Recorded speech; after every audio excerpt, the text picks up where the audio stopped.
ഒരവധിക്കാലത്തിൻ്റെ ആലസ്യത്തിൽ നിന്ന് സ്കൂൾ അധ്യയനം ആരംഭിക്കുന്നതിന് മുൻപേ ജൂൺ 1 പുലരിയിൽ നമ്മുടെ മക്കൾ ഈ വർഷത്തെ വിശ്വാസ പരിശീലനം ആരംഭിച്ചു.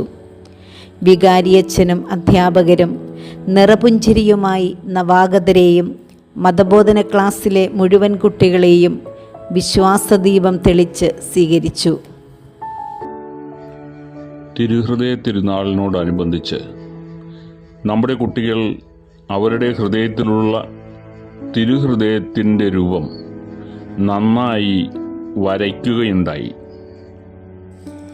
തിരുഹൃദയ തിരുനാളിനോടനുബന്ധിച്ച് നമ്മുടെ കുട്ടികൾക്കായി നടത്തിയ തിരുഹൃദയ ക്വിസ് കുട്ടികൾക്ക് പുതിയ അനുഭവമായിരുന്നു. 5 റൗണ്ടുകളായി നടത്തിയ തിരുഹൃദയ ക്വിസ് വലിയ നിലവാരം പുലർത്തുന്നതായിരുന്നു. വർഷങ്ങൾക്ക് മുൻപ് കേരള സഭയ്ക്ക് നമ്മുടെ ഇടവക പരിചയപ്പെടുത്തിയ ആശയമാണ് വീട്ടുമുറ്റത്ത് മതബോധനം എന്ന പുത്തൻ ആശയം. നമ്മുടെ ഇടവകയുടെ ഈ പുത്തൻ ആശയത്തെ വിവിധ രൂപതകൾ ഹൃദയപൂർവ്വം സ്വീകരിക്കുന്ന കാഴ്ചയാണ് പിന്നീട് നമ്മൾ കണ്ടത്. ഈ വർഷം സുജ ടീച്ചറിൻ്റെ നേതൃത്വത്തിൽ നമ്മുടെ ഇടവകയിൽ വീട്ടുമുറ്റത്ത് മതബോധനം നന്നായി നടന്നു. ജൂലൈ 28 നടന്ന ഗ്രാൻഡ് പാരൻസ് ദിനാചരണത്തിൽ ഇടവകയിലെ അപ്പൂപ്പനമ്മൂമ്മമാരെ മതബോധന കേന്ദ്രം സമുചിതമായി ആദരിച്ചു. ഛത്തീസ്ഗഡ് അടക്കം ഇന്ത്യയുടെ വിവിധ സ്ഥലങ്ങളിൽ സമർപ്പിതരടക്കമുള്ള ക്രൈസ്തവർ പീഡിപ്പിക്കപ്പെടുമ്പോൾ പീഡിപ്പിക്കപ്പെടുന്ന സഭയ്ക്കു വേണ്ടി നമ്മുടെ മതബോധന കേന്ദ്രം നടത്തിയ ഗാനാഞ്ജലി പീഡിപ്പിക്കപ്പെടുന്ന സഭയ്ക്ക് വേണ്ടിയുള്ള നമ്മുടെ കണ്ണീരിൽ കുതിർന്ന പ്രാർത്ഥനയായി. അറിവിൻ്റെ അക്ഷര വെളിച്ചം നമുക്ക് പകർന്നു നൽകിയ അധ്യാപകരെ ആദരിക്കുന്ന മെയ് 5 അധ്യാപക ദിനത്തിൽ നമ്മുടെ ഇടവകയിലെ അധ്യാപകരെ സമുചിതമായി നമ്മൾ ആദരിച്ചു. വാഴ്ത്തപ്പെട്ട കാർലോ അക്വത്തീസിനെ വിശുദ്ധനാക്കിയ സെപ്റ്റംബർ 8 എന്ന അനുഗ്രഹ ദിനത്തിൽ വിശുദ്ധൻ്റെ പ്രഥമ തിരുനാൾ നമ്മുടെ ഇടവകയിൽ നടക്കുന്നതിന് മുന്നോടിയായി 51 കുഞ്ഞു പ്രസിദ്ധന്തിമാരുടെ വാഴ്ച നടത്തുകയും വിശുദ്ധൻ്റെ തിരുശേഷിപ്പ് ഒരു ദിവസം മുഴുവൻ വിശ്വാസികൾക്ക് വണക്കത്തിനായി പ്രത്യേക പീഠത്തിൽ പ്രതിഷ്ഠിക്കുകയും ചെയ്തു. വിശുദ്ധ കാർലോ അക്വത്തീസിനെ വിശുദ്ധനാക്കിയ ശേഷം നടന്ന ആദ്യ തിരുനാൾ നടന്നത് നമ്മുടെ ഇടവകയിലാണ്.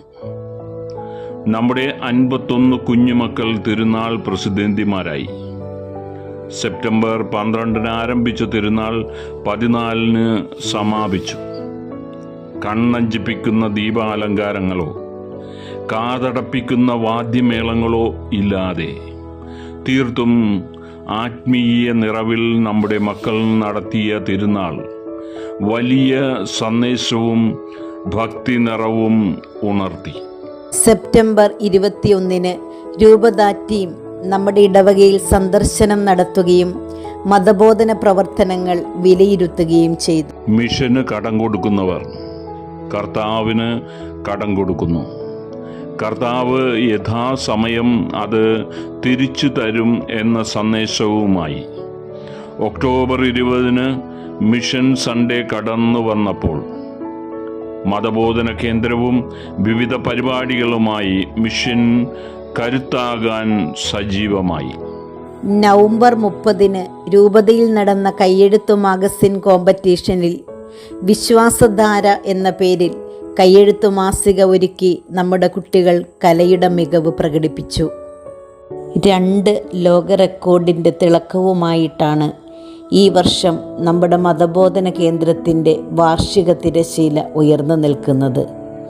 1 ഇടവക ഒരുക്കിയ 101 മൂലകളുള്ള കൂറ്റൻ നക്ഷത്രമാണ്. മറ്റൊന്ന് മതബോധന കേന്ദ്രത്തിലെ 393 കുട്ടികളും മതാധ്യാപകരും PTA ഭാരവാഹികളും ഇടവകാംഗങ്ങളുമടക്കം 1050 പേർ പങ്കെടുത്ത ജീവനുള്ള പുൽക്കൂടൊരുക്കിയാണ് ലോകത്തിലെ ഏറ്റവും വലിയ ജീവനുള്ള പുൽക്കൂട് എന്ന ബെസ്റ്റ് ഇന്ത്യ റെക്കോർഡ്സിൻ്റെ ലോക റെക്കോർഡ് നാം കരസ്ഥമാക്കിയത്. നമ്മുടെ പുതിയ ആശയ അവതരണങ്ങളുടെയും സഹകരണത്തിൻ്റെയും കൂട്ടായ്മയുടെയും സംഘാടക മികവ് തെളിയിക്കുന്നതായി ലോകത്തിലെ ഏറ്റവും വലിയ ഈ ജീവനുള്ള പുൽക്കൂട്. രൂപതയിൽ നടന്ന കരോൾ ഗാന മത്സരത്തിൽ നമ്മുടെ കുട്ടികൾ മികച്ച പ്രകടനം കാഴ്ചവെക്കുകയും മത്സരിച്ച 53 ടീമുകളിൽ 10ാം സ്ഥാനം കരസ്ഥമാക്കുകയും ചെയ്തു. അമ്മയെ റോൾ മോഡലാക്കി കഴിഞ്ഞ വർഷം പാരീസ് വേൾഡ് ഗെയിംസ് ഹാൻഡ്സ്ബോളിൽ 5 ഗോളുകൾ നേടി നമ്മുടെ മതബോധന കേന്ദ്രത്തിൻ്റെ 10ാം ക്ലാസ് വിദ്യാർത്ഥി തോലാട്ട് യോഹ ജിബിനും. കൊച്ചി രൂപത മതബോധന കേന്ദ്രം നടത്തിയ സ്കോളർഷിപ്പിൽ 7ാം ക്ലാസ്സിൽ നിന്ന് 2ാം റാങ്ക് നേടി ആലുംപറമ്പിൽ ഇവ കരോൾ പീറ്ററും നമ്മുടെ മതബോധന കേന്ദ്രത്തിൻ്റെ ഈ വർഷത്തെ അഭിമാന താരങ്ങളായി. കൊച്ചി രൂപതയിലെ 58 മതബോധന കേന്ദ്രങ്ങളിൽ നിന്ന് 14 മികച്ച സൺഡേ സ്കൂളുകൾ തിരഞ്ഞെടുക്കപ്പെട്ടപ്പോൾ എ ഗ്രേഡുമായി നമ്മുടെ സൺഡേ സ്കൂളും ഉണ്ട് എന്നത് അഭിമാനം നൽകുന്നതാണ്. മറ്റൊരു സൺഡേ സ്കൂളിനും അവകാശപ്പെടാനാവാത്ത ലോക റെക്കോർഡിൻ്റെ തിളക്കം പോലും ഉണ്ടെങ്കിലും ഇക്കാലമത്രയും നമ്മുടെ സാൻജുവാൻ സൺഡേ സ്കൂൾ നടത്തിയ ഏറ്റവും അർത്ഥവത്തും ആത്മീയത നിറഞ്ഞു തുളുമ്പുന്നതുമായ ഒന്നാണ് അധ്യാപകരടക്കം നമ്മുടെ ഇടവകയിലെ 393 കുട്ടികൾ സമ്പൂർണ്ണ ബൈബിൾ പകർത്തിയെഴുതി തുടങ്ങിയത്. ഇനി വരും ദിനങ്ങൾ അധ്യാപകർക്കും കുട്ടികൾക്കും വചനം വായിക്കലിൻ്റെയും എഴുതലിൻ്റെയും പഠിക്കലിൻ്റെയും ദിനങ്ങളായിരിക്കും എന്നത് എത്രയോ സുന്ദരമാണ്. അത് നീളും വർഷങ്ങളോളം. അത് നീളും ഒരു ബൈബിൾ ഡയറിയിൽ നിന്ന് മറ്റൊന്നിലേക്ക്, അങ്ങനെ വെളിപാട് പുസ്തകത്തിൻ്റെ അവസാന വാക്യം വരെ. ഒടുവിൽ അത് ഞങ്ങളുടെ ജീവിതം വഴി ദൈവവചനമായി ഞങ്ങളുടെ ജീവിതാവസാനം വരെ. കത്തോലിക്ക തിരുസഭ ഇന്ന് തിരുബാല സഖ്യദിനം ആഘോഷിക്കുകയാണ്. മണിക്കൂറുകൾക്ക് മുൻപ് നമ്മുടെ ഇടവകയിലെ 45 കുട്ടികൾ വിശുദ്ധരുടെ വേഷങ്ങൾ അണിഞ്ഞ് ദിവ്യബലിയിൽ പങ്കെടുക്കുകയുണ്ടായി. അങ്ങനെ കുട്ടികളിൽ വിവിധ രീതികളിൽ വചനം വിതയ്ക്കപ്പെടുകയാണ് നമ്മുടെ ഇടവകയിൽ.